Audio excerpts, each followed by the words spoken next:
Welcome back to Still Plays Galaxy Heroes. We're back with a talk video. Proving Grounds just happened earlier in the week, and as a happy accident was players like me with mature accounts were able to participate in the event. So I was able to do some testing and can give some advice. So the first topic will be focused on those players who have a weird mix of relics, can't currently beat both tiers, or for those players preparing for the next time Proving Grounds returns. There's a single squad that I think will be the best Proving Grounds investment, and I'll have my footage of that. Last week's major topic was lots of players were upset about Proving Grounds and the data mines revealed the gates. On top of that, there was a lot of people upset about gear and the rumors that CG was done with any gearing updates. I'll give my perspective on both topics. I don't share the ire of the community. The Juhani Omicron, that made me have a realization with how CG's handling Omicrons. I'll give my breakdown of it and what I think it implies with Omicrons overall. We'll touch on the monthly calendar, a couple things in there, and we'll wrap up as we always do with the free-to-play gearing of my account. We're front-loading this video with the most helpful information. The CLS squad is the best squad for both tiers. I'm not looking to bury information, like the helpful information at the end of videos. I'm not trying to drive watch time and views. What I'm looking for is subscribers. If you appreciate that, I would appreciate a sub. We're getting really close to 1,000 subscribers and monetization of the channel, which is going to make things a lot easier for me to justify the time that I put into the videos that I make. This CLS squad needs some RNG. You might have to start and stop a couple times, but that's the case with a lot of these kinds of events that CG puts out. But this squad will get it done. It's R5 for the most part, except Han and Chewie are R6. This is a squad that I have been on the alt account and the new account series recommending that players go for as quick as possible. It has always been one of the cheapest and best squads that are capable of beating some of the most desirable and powerful squads in the game. It is a great investment. I'll show footage for some other squads as I talk through the rest of my Proving Grounds thoughts.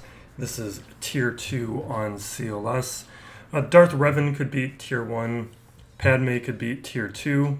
CLS, though, of the accessible squads, was the only one that I could find to beat both. And there were some surprising squads that didn't do all that great. Like Starkiller could beat Tier 1, not great. Maul struggled. And overall, this is an event that I am disappointed that CG isn't going to allow players like me to play in the future. It's not that much Char Chop currency, and it's a fun event. It's that right level of challenge where it's not too hard, but it's hard enough where it's fun to play, which is true. CG doesn't do enough of anymore. It's the case with some of the assault battles, but lately with events, they have not been all that fun or challenging. Take the Starkiller event. Really disappointing of how easy that event was for how much work it takes to qualify for them. That's the case with the GLs, and I ranted about this in my Grand Inquisitor rant, where I'm expecting that event to be super easy, because you can't have an R3 or R5, I think it's an R5 requirement, and then make an event impossible on top of that and force people to actually need R7. When they have these thresholds, usually the event is going to be pretty easy. I was happy to see that Proving Grounds. It was a fun challenge, a reasonable challenge. Sometimes I just feel like being a voice in the wilderness. There's not too much I've complained about in this game, and Proving Grounds is not going to be one of them. So here's an argument for what we're seeing, and I know a lot of players are upset about this, and I'm not really one to talk since this doesn't truly affect me. It affects my alt, but it's not as if that's an account I care all that much about. It's a test account, and not getting a conquest character on the alt is not something I can legitimately say concerns me. But there were gates. Conquest itself was a gate. It was a game mode for longtime players who put in a lot of effort. Even players who put in less effort have cat by now. Most everyone has Razor Crest who could qualify for hard mode. And a lot of those players even have Maul at this point. So this really only affects smaller and younger accounts who couldn't participate in hard mode at the time. Larger and longer playing accounts, if they don't have cat right now, it means they probably are very disengaged players who don't play on a daily basis. So the players with smaller accounts didn't have the GP to qualify for the hard mode of Conquest at the time. They're the ones who are going to be feeling the pain. I can understand being disappointed they can't get cat or Razor Crest quickly, but I think what players need to focus on is what it's stopping. This is stopping whales and krakens from just buying their way quickly into these kinds of characters and possibly even breaking some of the game, or at least harming the early game. What we have with GLs, that is gated by time and money. You either take the long route, gear up slowly, farm slowly, or you buy your way to it. You can do that. Conquest was a game mode that you could not buy your way through. You either put in the time or you didn't put in the time. And what Proving Grounds is doing is it's limiting that. It's still forcing that time metric. So even whales and krakens, they might be able to do it a little bit faster. It's kind of expensive, but it's stopping them from just refreshing as much as they want and having cat. Like you do with a capital ship. You just refresh that node and you get it. And I think that is a good thing.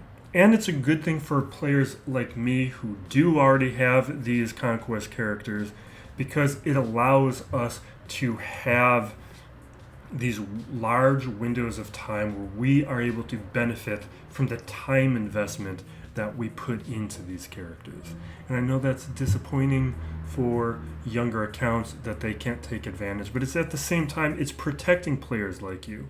Because it is now going to take you several months to get these characters, and you're not going to have whales be able to come up behind you and circumvent all that. They're going to be slowed down too. Now, the GP gate is a little frustrating. That I get, because what we're really seeing is 2 gates instead of 1. I think there's an argument for 1 gate, but not the other. Having both is a little bit more frustrating, but considering that there was always a 4 million GP gate, I don't think that's that much of a big deal. Without that gate, you could have players just circumventing that and saying, okay, I'm going to build out a Relic CLS squad, go for cat, and then add cat onto a Padme squad. And you could do that at 2 million GP. There's arguments for it. There's arguments against it. It's something that I can be on the same page as. But I think what the larger argument for players being upset is they're upset there isn't a shortcut. And I don't think there should be a shortcut for everything. And I think the Conquest characters were intended to be difficult. I don't think there should be a shortcut. Like, the entire journey guide, other than Galactic Legends, can be pursued pretty early.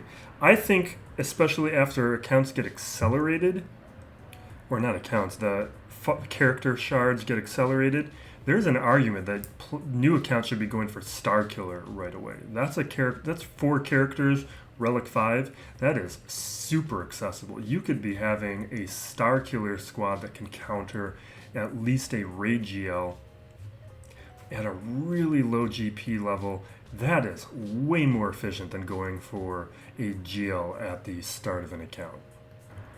So with Proving Grounds, it's saying you can't buy a Conquest character. And that is something I am okay with. And I think if players take a little bit longer to think about not what they want, but what it's stopping, they can also see how it's going to benefit them too.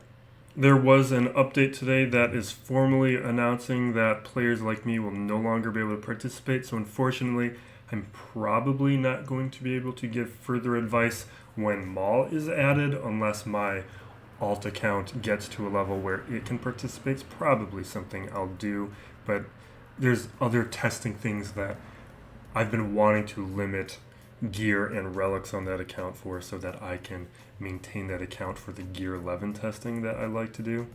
But there's wiggle room there for some characters will definitely reach relics. But the last things I want to say are about the gear issue, and to a smaller extent maybe the burnout issue that was sprouting up today. The gearing problem is a similar thing. Like, I don't have issues with the game putting brakes on things, because it's an advantage to players who are smart and efficient about their gearing. When players want gearing to be easier, they're basically saying they no longer want to be punished for not being smart about gearing. Right now, the gearing issue allows players like me, players who are smart about how they gear, who are efficient and limit themselves. That's a major advantage, and what you should be doing is learning how to exploit that to your benefit. What they're saying is players, it's like with a basketball team or a sports team where if you sign a player to a bad contract, like, then you'll have ownership wanting to have ways out of a bad contract. Don't sign a player to a bad contract and you're not going to deal with those kinds of problems. And that's how I feel about gear. There's a lot of players gearing up characters that don't deserve the gear. That's your fault if you're gearing those characters up. It was your choice, and I don't know if there should be ways out of that.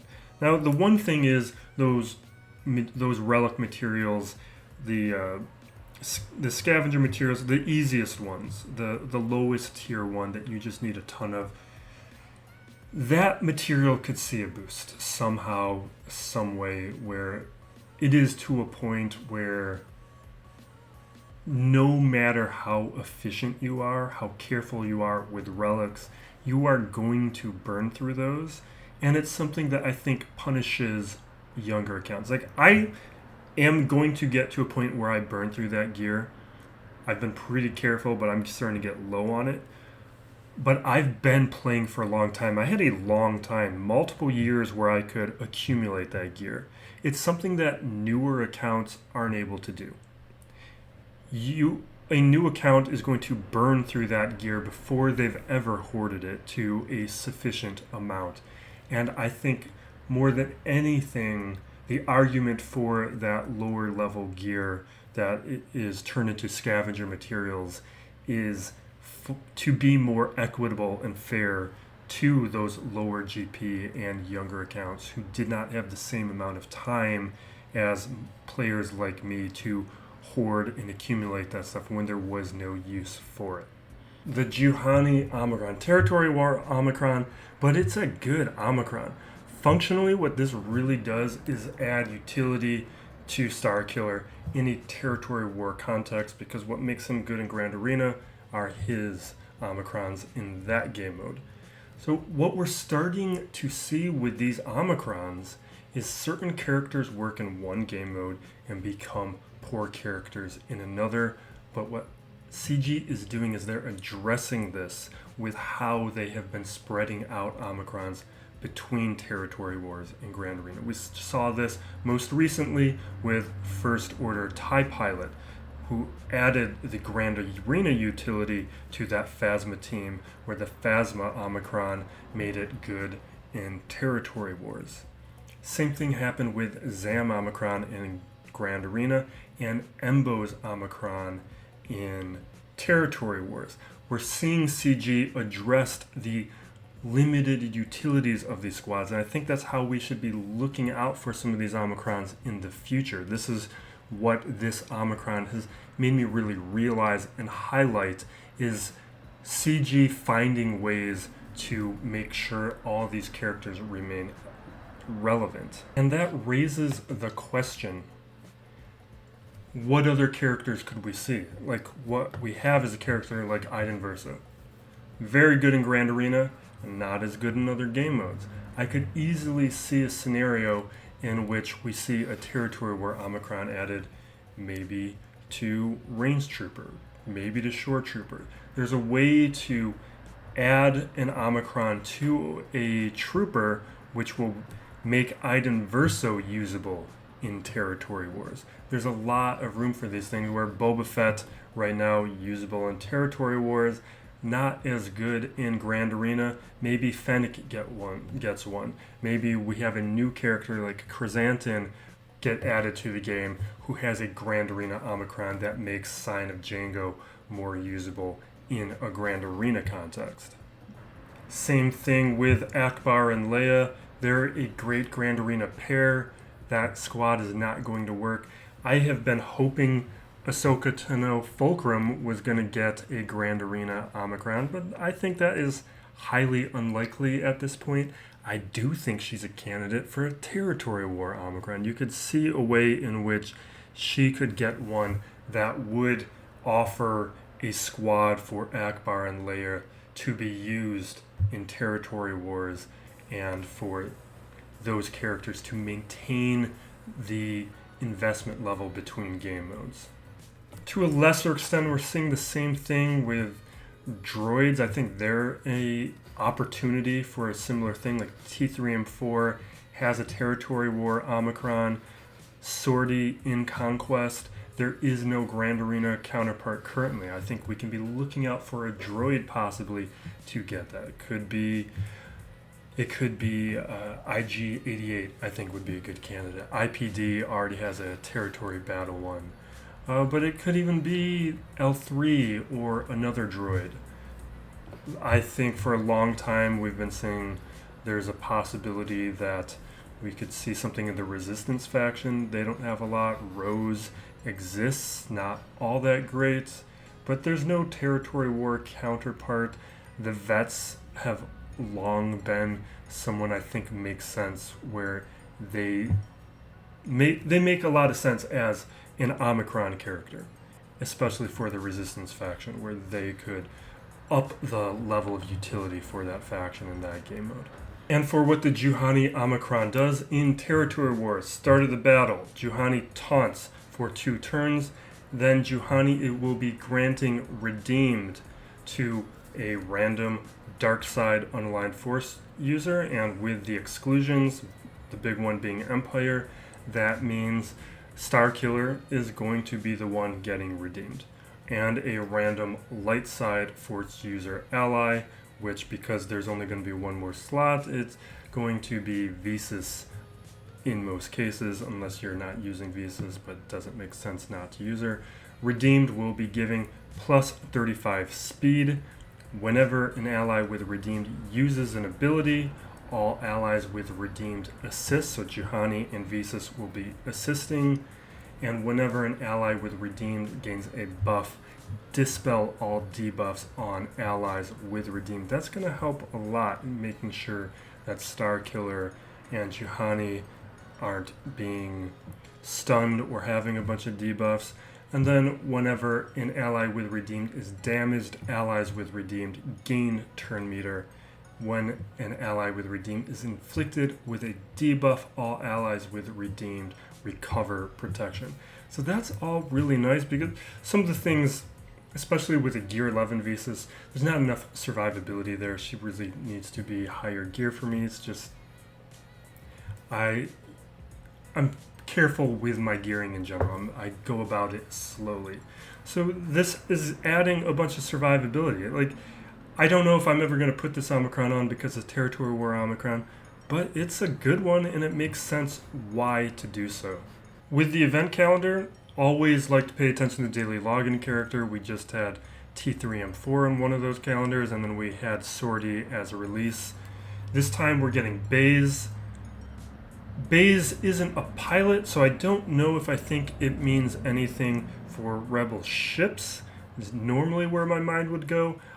But the other calendar with Sith Marauder is what I find a little interesting, because We know to expect more Sith Empire content from the Melgus announcement, where they made it pretty clear that they were implying that Melgus was going to see some more Sith Empire synergy with characters that may not exist in the game yet. That's what I'm looking for. A little deeper into this calendar, we do now have a date for the Inquisitor Assault Battle on June 16th, so just around 15 days depending on when you watch this. The other things are we're getting extra assault battles, and we have some schedule changes in terms of Conquest was delayed until the 15th. They also announced that they're going to throw that on a 28-day cycle. I'm not really into that. I kind of liked it on the first Monday of a month. It's just, okay, the new month starts, we get a Conquest. And that's how it is. Throwing it off of that, I'm probably not going to have any issues with it, but I just liked it how it was. The other thing is Grand Arena Championship is going to get delayed a little bit. I'm fine with that. I think having a little bit more of a break is always good. When the game is throwing so much at us, it's understandable why players are feeling burnt out. One of the things I did when I was feeling burnt out, which was right around this past Thanksgiving, I limited myself to a login a day, just pulled back a lot. I still did my Grand Arenas, but my logins completely changed, and focus on your own goals and not the items that CG might make you feel pressured in completing. Just gear up things that you like. Take your time. Don't feel rushed into anything. I think that is something that accelerates the burnout. Conquest is a little tough because of how much it forces you to play the game mode, but maybe it's something where you shift from a red crate, go to a gold crate, or if you're at a gold crate, you back down just one crate backwards. Something where you can maintain progress, but maybe you slow yourself down in order to not feel so pressured by the time commitment that the game is asking of. So getting this break in Grand Arena, I think, is pretty good to address some of the overwhelming feelings that some players are having. Right now, I'm not really feeling it, but I have in the past, and I get it. And now to wrap up, as we do on this channel, with the free-to-play gearing of my roster. It's been a while since I've done a talk video, so this is the gearing that I did May 17th. So we're going to be promoting a couple characters. Kiadi Mundi, want to finally get him to 6 stars. We'll get him to 7 stars eventually. Seventh Sister gets a star promotion. Not going to be adding any gear towards her.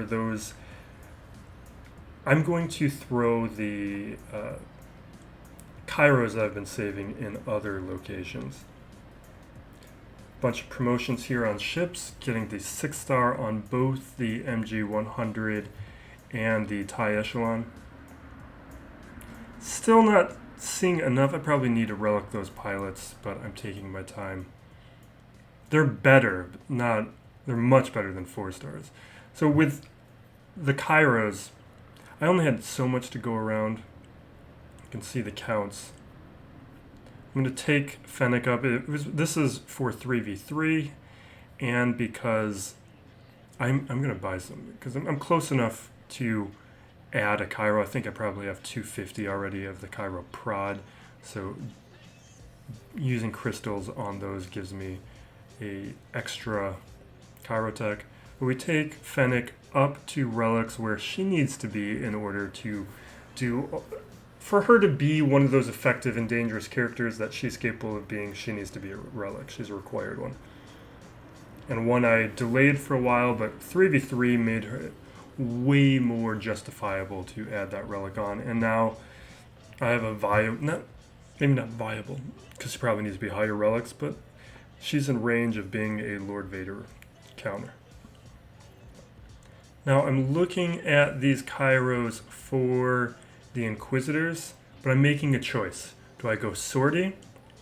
Because she needs 3 Kairos. And I decide she's I don't, or is he a he? I have no it. So I decide Sortie is the better investment for Kairos than spreading them on 3 different characters for a squad that may or may not work very well. Sortie is a very good character. Very much worth the Cairo investment. And I already have good droids. It's not something that I think is going to be an investment that makes sense for every player, because with other players you might not have T3 and 4 or IPD or whichever droids turn out to be the best ones. I already have those characters geared up, and I have them with their Zetas. So Sortie is just one additional character that gets me closer to a usable team, and I was using them in recent Grand Arena battles. I add the... No, I think I actually hold off on this Zeta.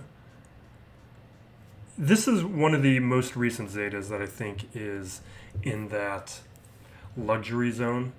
CG's been very good about making high quality Zetas. I almost always put them on pretty close to right away these days.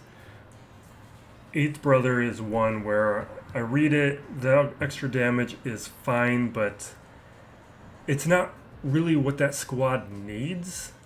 So it's not one I felt pressure to put on. I'm much more concerned about the survivability of Inquisitors right now than their damage output.